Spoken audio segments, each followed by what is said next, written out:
सर्वज्ञं सर्वजन्तुहितदक्षं करणानुयोगदीपं कुर्वे स्वान्तस्तमो विघातार्थम। पंच परमेष्ठी भगवान की जय।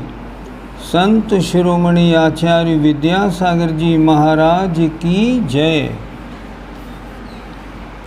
थोड़ा रिवीजन कर लें कल का। प्रश्न नंबर 233 से पृष्ठ 63 प्रश्न नंबर 233। व्यंजन पर्याय और अर्थ पर्याय क्या है, इसके भेद। व्यंजन पर्याय माने स्थूल मोटी पर्याय और अर्थ पर्याय द्रव्य की प्रतिसमय होने वाली पर्याय। व्यंजन पर्याय दो प्रकार की, एक स्वभाव व्यंजन पर्याय जैसे सिद्ध भगवान की पर्याय, एक विभाव व्यंजन पर्याय जैसे हमारी मनुष्य पर्याय। ये हमारी व्यंजन पर्याय तो है, पर यह विभाव व्यंजन पर्याय है। दूसरा स्वभाव अर्थ पर्याय जैसे केवल ज्ञान, और विभाव अर्थ पर्याय जैसे जीव का राग द्वेष। समझने वाली बात, व्यंजन पर्याय स्थूल पर्याय जैसे हमारी मनुष्य पर्याय, और इसमें प्रतिसमय होने वाला परिणमन उसे कहते हैं अर्थ पर्याय। 6 द्रव्यों की संख्या। जीव द्रव्य कितने? अनंत। उनसे अनंत गुणे पुद्गल द्रव्य। क्यों? क्योंकि हर संसारी जीव के साथ में अनंत कार्बन वर्गणाएँ, नौकर्म वर्गणाएँ लगी रहती हैं। इसलिए जीव द्रव्य अनंत, पुद्गल द्रव्य उनसे अनंत गुणे, धर्म अधर्म और आकाश द्रव्य एक एक।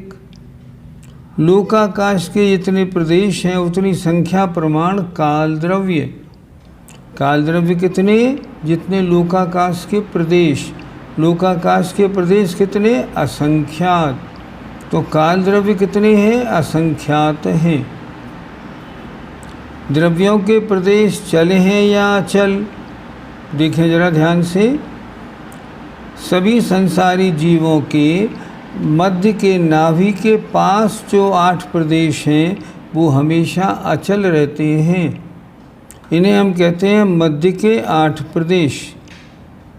विग्रह गति में ये चलते हैं कि नहीं? नहीं चलते। विग्रह गति में भी ये अचल ही रहते हैं। मुक्त जीवों के प्रदेश अचल और अकंप होते हैं।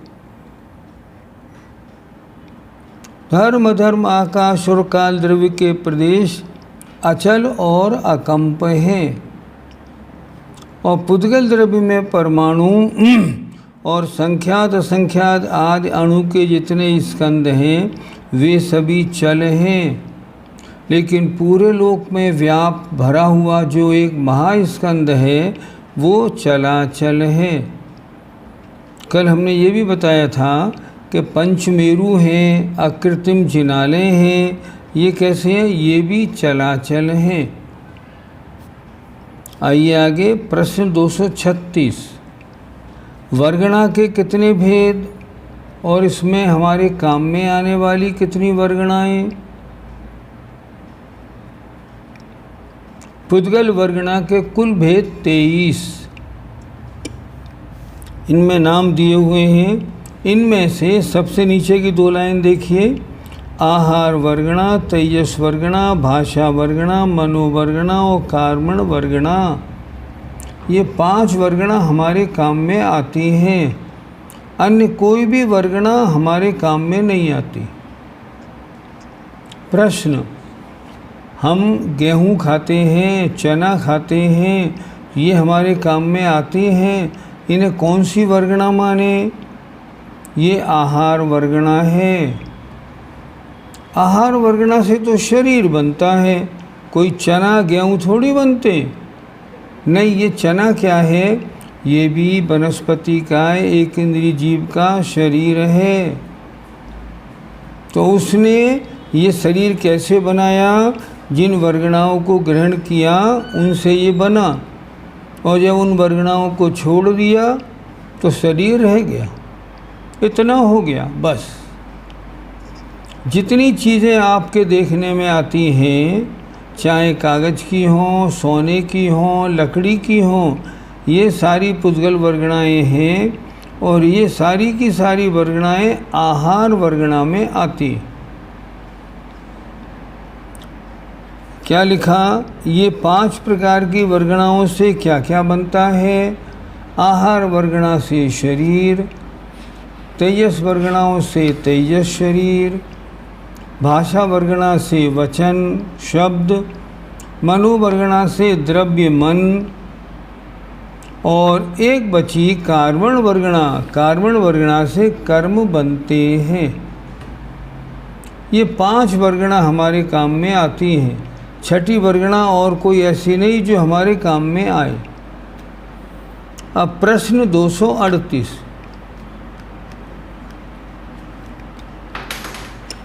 प्रकारांतर से पुद्गल द्रव्य के कितने भेद हैं? उनका स्वरूप क्या है?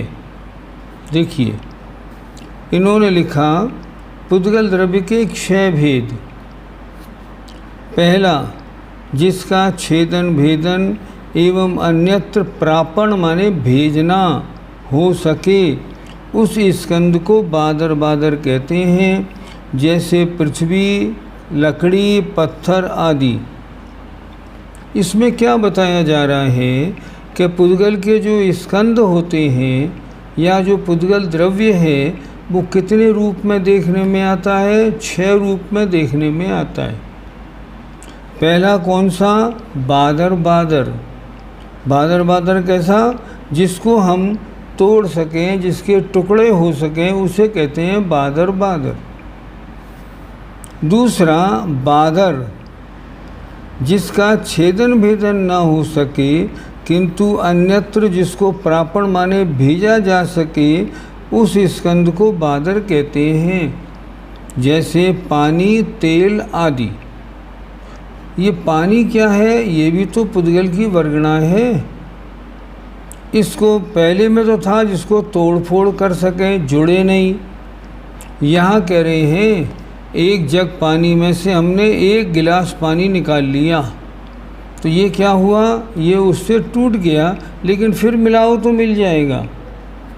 बादर बादर जो है वो जुड़ता नहीं, लेकिन बादर तोड़ दो जुड़ जाता है, जैसे पानी, तेल आदि वस्तुएं, इन्हें कहते हैं हम बादर। तीसरा आया वादर सूक्ष्म, जो आँखों से देखने में तो आए पर पकड़ में नहीं आए। देखो क्या लिखा? जिसका छेदन भेदन एवं अन्यत्र प्रापण माने भेजना कुछ भी न हो सके, ऐसे नेत्र से देखने योग्य स्कंद को बादर सूक्ष्म कहते हैं, जैसे छाया, आतप, चांदनी आदि। मान लो छाया है, अब क्या छाया को आप पकड़ के कहीं भेज सकते हो? नहीं भेज सकते। लेकिन छाया आपको दिख तो रही है, हाँ दिख तो रही है। तो ये क्या हुआ? बादर पर सूक्ष्म। बादर क्यों? आँख से दिख रही है। सूक्ष्म क्यों? पकड़ में नहीं आ रही है, इस कारण सूक्ष्म। जैसे छाया, आतप, चांदनी आदि। नंबर 4, नेत्र को छोड़कर शेष 4 इंद्रियों के विषयभूत पुद्गल स्कंद को सूक्ष्म स्थूल कहते हैं, जैसे शब्द, गंध, रस आदि। मान लीजिए शब्द है, शब्द नेत्र के अलावा और कर्ण इंद्री से विषय तो हो जाएगा, विषय तो हुआ, लेकिन देखने में नहीं आया, पकड़ने में नहीं आया। आप अगर चाहें शब्द को पकड़ लें, नहीं पकड़ सकते। मैं आपको बोल रहा हूँ, शब्द वर्गणाएँ आपके पास जा रही हैं, क्या ये आपको दिख रही है? नहीं दिख सकती। तो ये क्या हुआ? सूक्ष्म पर स्थूल। सूक्ष्म क्यों? पकड़ में नहीं आता, देखने में नहीं आता। स्थूल क्यों? रोका तो जाता है ना। जैसे बाहर हल्ला हो रहा है, आपने बोला ज़रा किवाड़ बंद कर दो, किवाड़ बंद किए, हल्ला रुक गया। इसका मतलब जो शब्द आ रहे थे वो शब्द रुक गए, दिख नहीं रहे हैं पर है ना, इसलिए। आगे चलें। जिसका किसी इंद्रिय के द्वारा ग्रहण न हो सके उस पुद्गल स्कंद को सूक्ष्म कहते हैं। जैसे कर्म, आपकी आत्मा के साथ बड़े कर्म लगे हुए हैं, क्या आपको दिखने में आ रहे हैं? नहीं आ रहे। क्यों नहीं आ रहे? ये कर्म वर्गणाएं सूक्ष्म हैं, इसलिए ये हो गए सूक्ष्म। और जो स्कंद रूप नहीं है, ऐसे अविभागी पुद्गल परमाणुओं को सूक्ष्म सूक्ष्म कहते हैं। इस प्रकार ये पुद्गल के 6 भेद हो गए। एक बार समझते हैं। एक पुद्गल ऐसा है जिसको तोड़ दो पर जुड़ नहीं सके, जैसे लकड़ी, जैसे पत्थर, आपने तोड़ दिया, अब वो जुड़ नहीं पाएगा, उसे हम कहेंगे बादर बादर। दूसरा, जो टूट जाए और जुड़ भी जाए, जैसे एक जग में से पानी निकाला और पानी को उसमें फिर डाल दिया, उसमें जाके फिर मिल गया, ये हो गया बादर। एक होता है बादर सूक्ष्म, जो दिखने में आ रहा है लेकिन हम चाहें इसको पकड़ लें, ले जाएं, नहीं, वो नहीं होगा।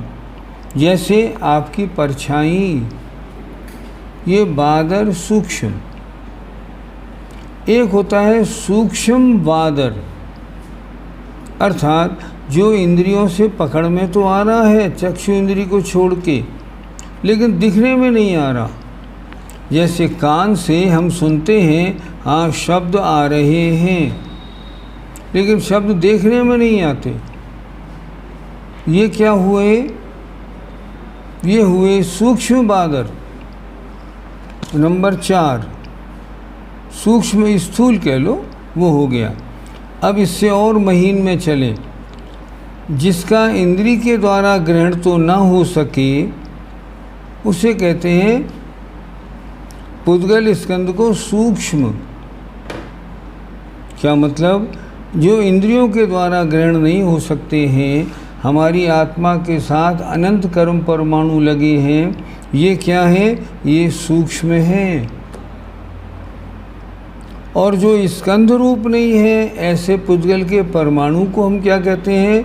सूक्ष्म सूक्ष्म। इससे और सूक्ष्म कुछ भी नहीं होता। जितनी वस्तुएं आपको दिखाई पड़ती हैं, उनमें उनको हम इन 6 में से कैटेगराइज कर सकते हैं अलग अलग। कोई चीज़ हो, उसको फ़ौरन आप होंगे इनमें किसी न किसी में आ जाएगा। हमारी अंगूठी किस में आती है? ये बादर बादर में आती है। दूध रखा है लोटे में, ये दूध किस में आता है? ये बादर में आता है। इस तरह इन 6 को समझना है। पुद्गल के 6 प्रकार के भेद हैं। आगे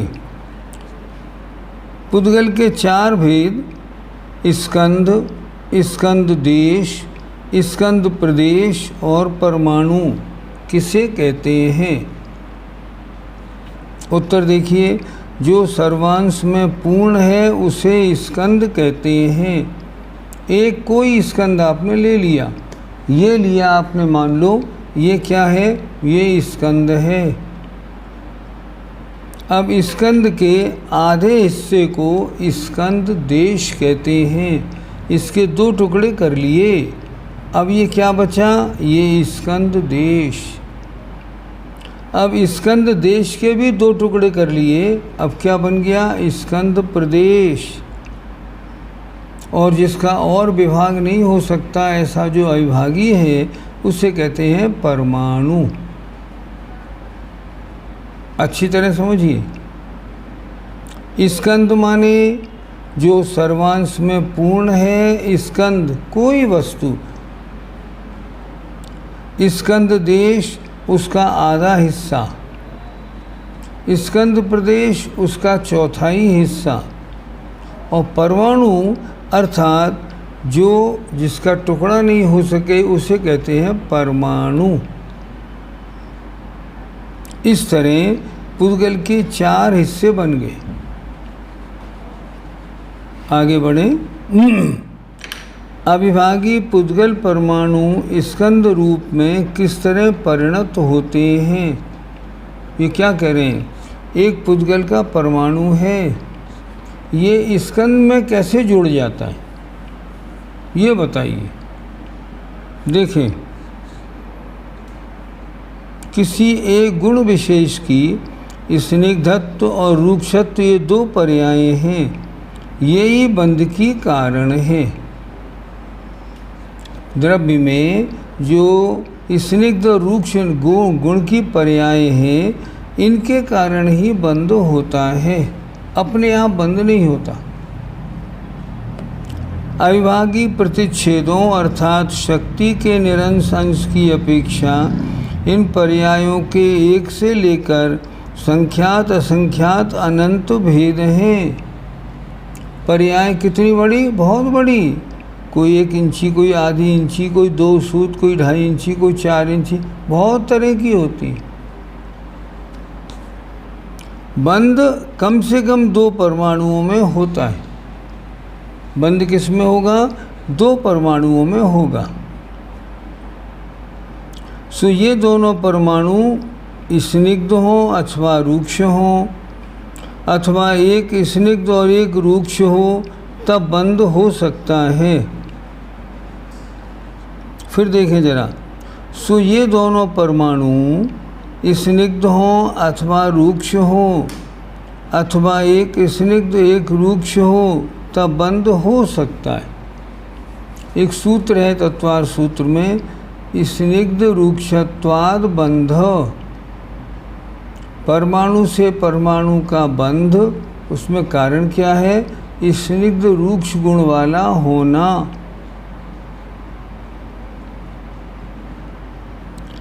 सो ये दोनों परमाणु स्निग्ध हों अथवा रूक्ष हों, अथवा एक स्निग्ध और एक रूक्ष हो, तब बंध हो सकता है, अन्यथा नहीं होता।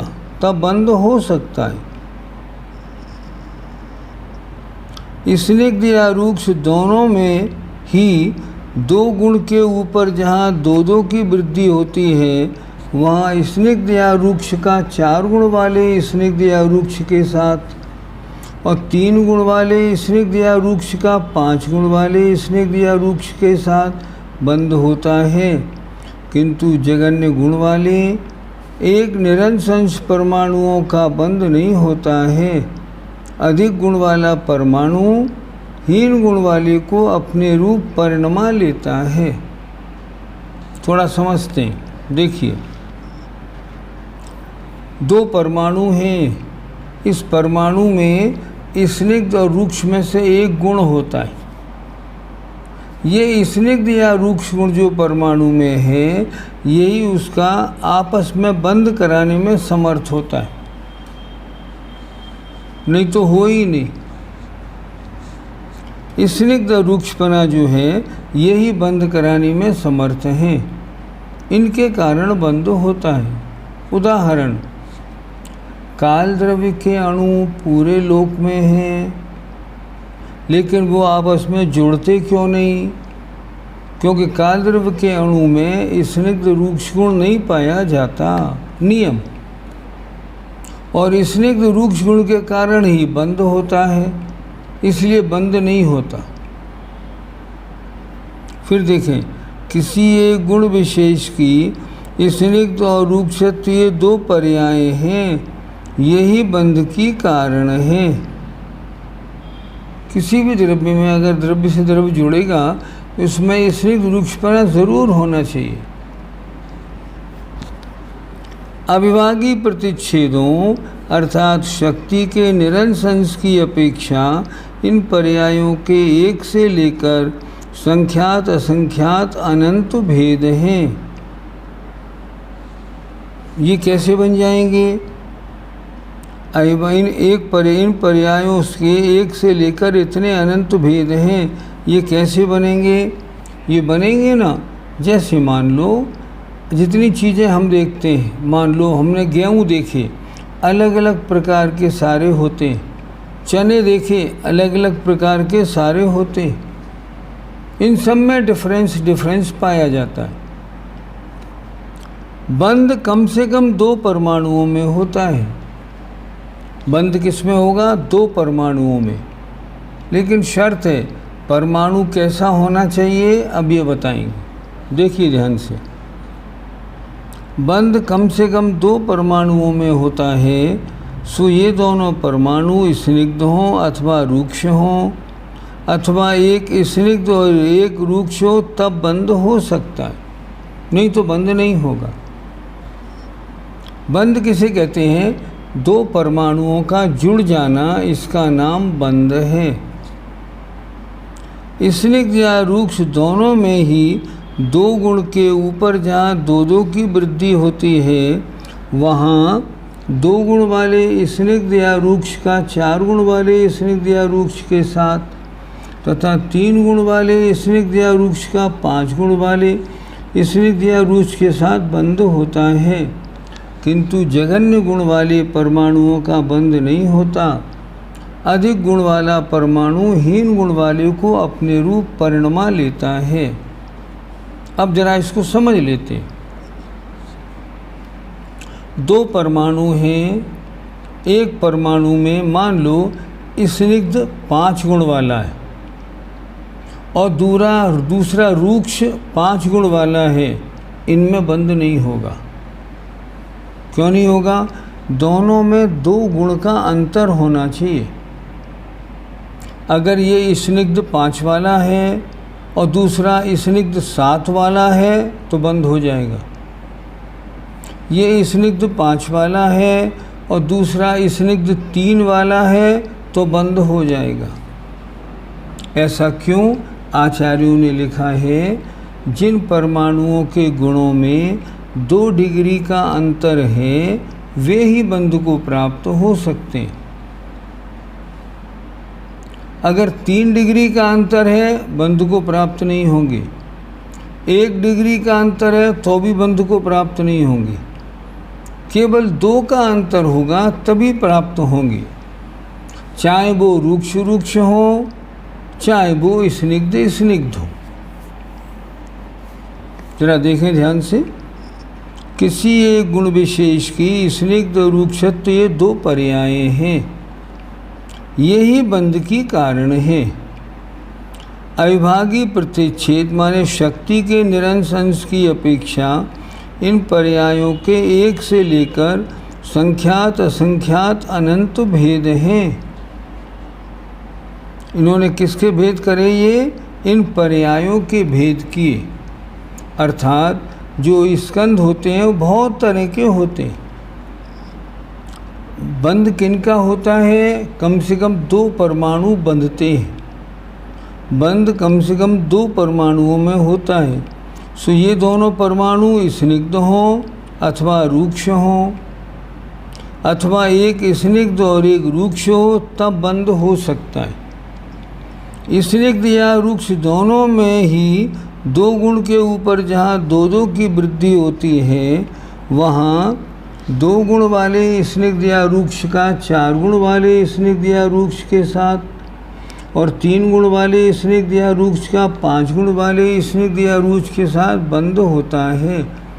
किंतु जघन्य गुण वाले एक अंश वाले परमाणुओं का बंध नहीं होता है। अधिक गुण वाला परमाणु हीन गुण वाले को अपने रूप परिणमा लेता है। फिर थोड़ा समझते हैं। एक स्निग्ध कैसा बना? मान लो ये बना। अब ये कैसे बनी? इसमें बहुत सारे परमाणु जुड़े तब बना। अच्छा, परमाणु से परमाणु का जो जोड़ बना वो कैसे बनता है? जब उनमें स्निग्ध और रूक्ष नाम के गुण में 2 का अंतर हो। एक में स्निग्ध मान लो 10 डिग्री, एक में रूक्ष है 8 डिग्री, दोनों का बंद हो जाएगा। एक में है रूक्ष 10 डिग्री, दूसरे में है मान लो स्निग्ध 12 डिग्री, बंद हो जाएगा। 8 डिग्री हो तो भी बंद हो जाएगा, लेकिन अंतर होगा तो बंद नहीं होगा, ये कहना चाह रहे हैं। इस तरह परमाणु का परमाणु से बंध होता है। बंध में कारण क्या है? स्निग्ध और रूक्ष गुण कारण है। अब बस एक बात और देखनी है कि उनके जो समूह है ना, अच्छी तरह देखें, बंध किन में होगा? परमाणु और परमाणु में, लेकिन उनके गुणों में 2 का अंतर होना चाहिए, ये बात ज़रूर है। 2 परमाणु बंधेंगे, एक में 8 डिग्री, एक में 10 डिग्री, तो बंद हो जाएगा। एक में 8, एक में 9, बंद नहीं होगा। एक में 8, एक में 11, बंद नहीं होगा। एक में 8, एक में 10, बंद हो जाएगा। ऐसे परमाणु जुड़ के और स्निग्ध रूप परिणमन करते हैं। जितनी चीज़ें आपके देखने में आती हैं ये सब तो हैं ही। जितनी चीज़ें आपको देखने में आ रही हैं ये सारी चीज़ें स्कंद तो हैं ही, क्योंकि परमाणु तो देखने में आता नहीं, इसलिए। और एक विशेष बात उन्होंने लिख दी, जहाँ समान गुण हो वहाँ बंध नहीं होगा। और एक विशेष बात लिख दी, अगर एक जघन्य अंश है गुण का, वो परमाणु भी बंध को प्राप्त नहीं होगा। जघन्य गुण वाला बंध को प्राप्त नहीं होता। हाँ, कम से कम 2 गुण जरूर होने चाहिए, 2 डिग्री वाले, तब बात बनती है, एक से बात नहीं बनती। एक बार इस प्रश्न को फिर पढ़ते हैं। अविभागी पुद्गल परमाणु स्कंद रूप में किस तरह परिणत होते हैं? ये परमाणु थे, ये स्कंद कैसे बन गए, क्यों बने, इनके स्कंद बनने में क्या बात देखी जाती है, ये बता रहे हैं। फिर देखें, किसी एक गुण विशेष की स्निग्ध रूक्षत्व, ये 2 पर्याय हैं, ये 2 गुण हैं, यही बंध की कारण है। अविभागी प्रतिच्छेद अर्थात शक्ति के निरंश अंश, इनकी अपेक्षा इन पर्यायों के एक से लेकर संख्यात असंख्यात अनंत भेद हैं। बंध कम से कम 2 परमाणुओं में होता है। सो ये दोनों परमाणु स्निग्ध हों अथवा रूक्ष हों, अथवा एक स्निग्ध एक रूक्ष हो, तब बंध हो सकता है। लेकिन दोनों में 2 गुणों का अंतर होना चाहिए। अगर ये एक परमाणु 10 गुण रूक्ष, दूसरा 10 गुण रूक्ष, बंद नहीं होगा। कम से कम 2 का अंतर हो, एक में 10 है, एक में 12 है, बंद हो जाएगा। ऐसे बंद होता है किसमें? अणु में। एक अणु से एक अणु का बंध इस प्रकार होता है।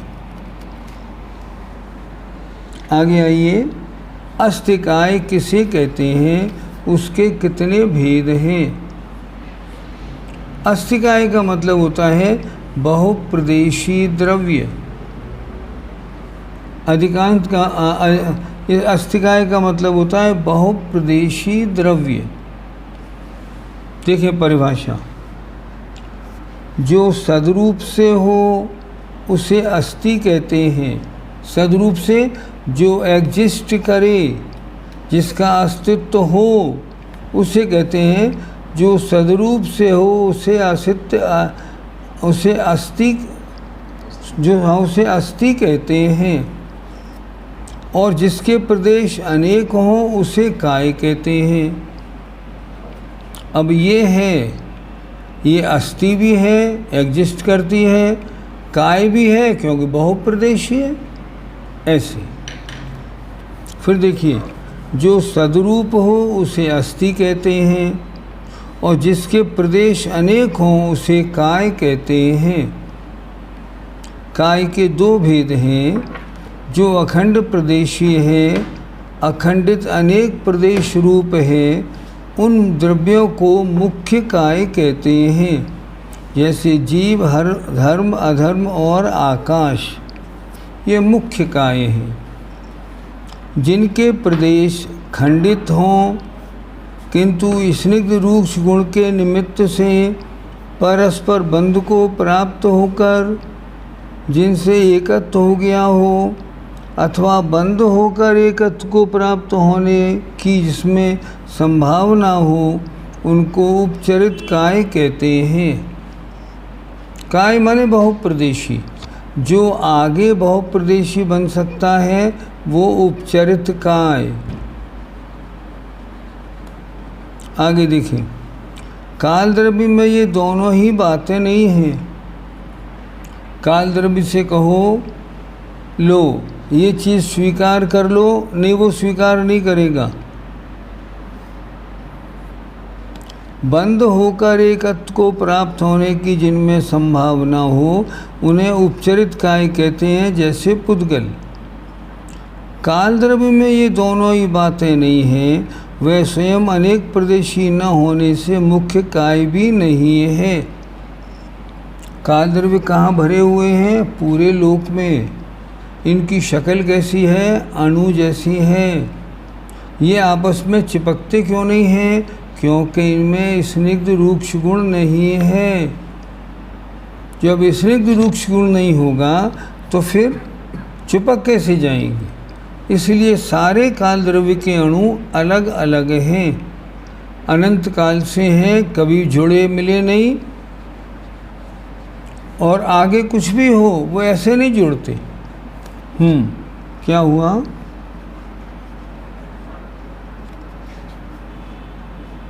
नंबर 1, जो अखंड प्रदेशीय है, अखंडित अनेक प्रदेश रूप है, उन द्रव्यों को मुख्य काय कहते हैं। जैसे जीव, धर्म और आकाश। और जिनके प्रदेश खंडित माने पृथक पृथक हों किंतु स्निग्ध रूक्ष गुण के निमित्त से परस्पर बंध को प्राप्त होकर जिनमें एकत्व हो गया हो, अथवा बंध होकर एकत्व को प्राप्त होने की जिनमें संभावना हो, उनको उपचरित काय कहते हैं। उपचरित माने बहुप्रदेशी है नहीं, पर उपचार से बहुप्रदेशी कह देना, उसे कहेंगे उपचरित काय। जैसे पुद्गल। काल द्रव्य में ये दोनों ही बातें नहीं हैं। काल द्रव्य स्वयं बहुप्रदेशी नहीं है, और दूसरी बात रूक्ष गुण के निमित्त से बंध को प्राप्त होकर उनमें एकत्व भी नहीं हुआ। इसलिए ये कैसा हुआ काय गुण? बहुप्रदेशी। फिर देखें जरा, स्निग्ध रूक्ष गुण के निमित्त से परस्पर बंध को प्राप्त होकर जिनमें एकत्व हो गया हो, अथवा बंध होकर एकत्व को प्राप्त होने की जिनमें संभावना हो, उनको उपचरित काय कहते हैं। काय माने बहुप्रदेशी। जैसे पुद्गल। आगे, काल द्रव्य में ये दोनों ही बातें नहीं हैं, वह स्वयं अनेक प्रदेशी न होने से मुख्य काय भी नहीं है, और स्निग्ध रूक्ष गुण न होने से बंध को प्राप्त होकर एकत्व को भी उसमें संभावना नहीं है। इसलिए काल द्रव्य उपचरित काय भी नहीं है। काल द्रव्य एक दूसरा काल द्रव्य जोड़ के स्निग्ध नहीं बना सकते, इसलिए वो काय नहीं है। देखिए, जीव बहुप्रदेशी अस्थि काय। पुद्गल का अणु एक प्रदेशी, स्कंद बहुत प्रदेशी, ये हो गया। धर्म तो बहुप्रदेशी है ही, लोक के बराबर। अधर्म भी लोक के बराबर। आकाश तो उससे भी ज़्यादा बड़ा। इस तरह धर्म, अधर्म, आकाश और काल। अब आए काल की बात पे। काल एक प्रदेशी होता है, बहुप्रदेशी नहीं, इसलिए वो काय नहीं कहलाएगा। काय उसे कहते हैं जिसने एक दो बार आके फिर देखा हो, जैसे काय माने बहुप्रदेशी, ऐसे। अतः काल द्रव्य को छोड़कर शेष जीव, पुद्गल, धर्म, अधर्म, आकाश, इन 5 द्रव्यों को पंचास्तिकाय कहते हैं। काल द्रव्य काय रूप नहीं है, परंतु अस्थि रूप है। फिर एक बार देखते हैं, अस्तिकाय का मतलब क्या होता है। अस्थि का मतलब जो है, और काय माने बहुप्रदेशी है। अच्छी तरह समझिए, जो है वो तो अस्थि, और जो काय रूप माने बहुप्रदेशी है वो काय। दोनों को मिला के हुआ अस्तिकाय। अस्तिकाय का मतलब जो द्रव्य बहुप्रदेशी हो उसको अस्तिकाय कहते हैं। सीधी बात। अब इसमें देखिए,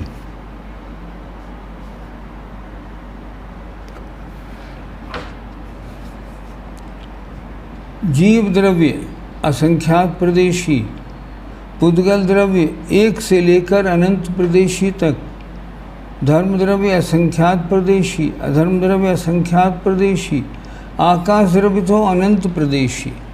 ये 5 तो हो गए अस्तिकाय, क्योंकि ये बहुप्रदेशी हैं। और काल द्रव्य का एक एक अणु अलग अलग है, इसलिए वो अस्थि रूप तो है पर काय रूप नहीं, इसलिए उसको हमने अस्तिकाय नहीं माना। कोई प्रश्न करे काल द्रव्य को अस्तिकाय क्यों नहीं मानते, क्योंकि इसके अणु आपस में जुड़ के स्कंद नहीं बनाते।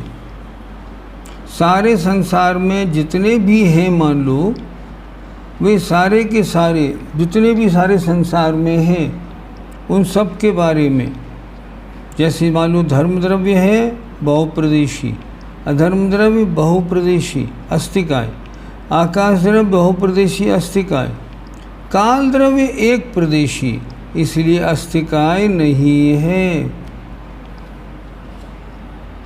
जीव द्रव्य बहुत प्रदेशी, पुद्गल द्रव्य एक प्रदेशी भी और बहुप्रदेशी भी, एक प्रदेशी अणु, बहुप्रदेशी स्कंद। इस तरह इसको समझना है। अस्तिकाय माने अस्थि माने जो एग्जिस्ट करे, और काय माने बहुप्रदेशी हो, उसे कहते हैं अस्तिकाय। जीव द्रव्य हमारी आत्मा बहुप्रदेशी है। अच्छा, पुद्गल का अणु एक प्रदेशी है, पर जो पुद्गल हमारे काम में आता है वो अनंत प्रदेशी, असंख्यात प्रदेशी है। इसलिए पुद्गल का अणु यद्यपि अस्तिकाय नहीं है, लेकिन फिर भी जो उनने स्कंद बनाया है वो अस्तिकाय है। धर्म द्रव्य अस्तिकाय, अधर्म द्रव्य अस्तिकाय, आकाश द्रव्य अस्तिकाय, काल द्रव्य अस्तिकाय नहीं, क्योंकि वो एक से एक अणु जुड़ा भी नहीं। एक से एक अणु नहीं जुड़ा, जुड़ जाता ना तो स्कंद बन जाता। हम कहते बहुप्रदेशी है, पर वो जुड़ता नहीं, आज तक नहीं जुड़ा, एक भी अणु नहीं जुड़ा, इसलिए वो बहुप्रदेशी नहीं है। एक बार इसको फिर देखते हैं, प्रश्न नंबर 241।